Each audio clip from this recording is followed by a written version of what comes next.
Most racers will tell you when you strap in, you're a completely different person. All the nerves go away when you strap in and fire it up.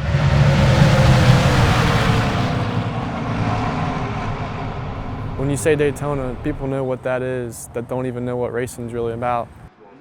If you ask any racer what's the biggest thing they've done in their career, and if they have any significant event that happened to them in Daytona, that's probably what they're going to say. It's where NASCAR and stock car racing really started.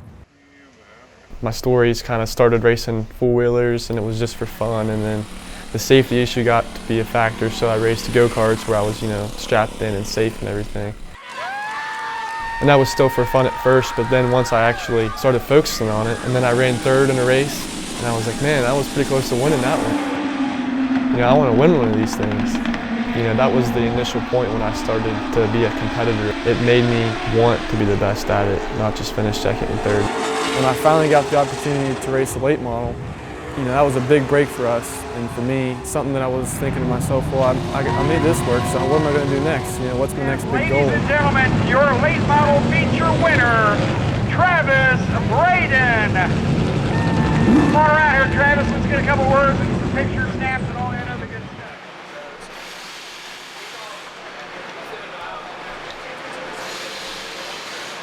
Try not to think too much, because that's when you start getting a little scared and nervous. It's really not about skill when you come to a track like this. It's more of just the guts that you gotta have to go out there, never being in the car before, never going that fast before, never being on a track like this before.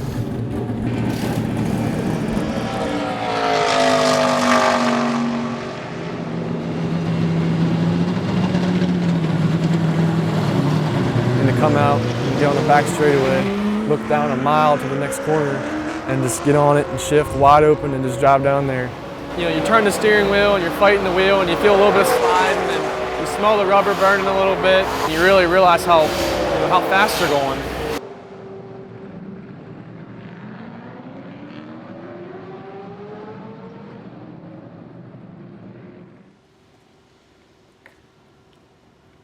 To become a race car driver, it's kind of like becoming a rock star. There's only a finite number of race teams that race every year. Competition for those spots, a driver on a race car team is very keen. So your chances of getting to be in the seat of a race car aren't really very good, but you have a much better chance of working on a race car team if you're an engineer.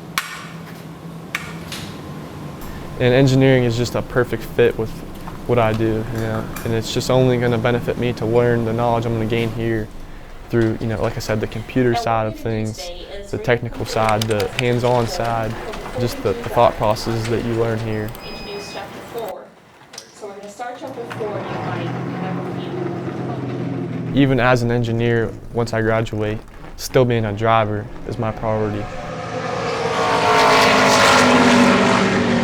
So it's just a really crazy revolution that's gone on really recently. It's kind of like we've gotten to this new era now. Now it comes down to who can find the best engineers, who can find the engineer that's the best at putting the puzzle together of all the different mechanics, different moving parts. And the driver's almost less and less important in the speed of the car almost.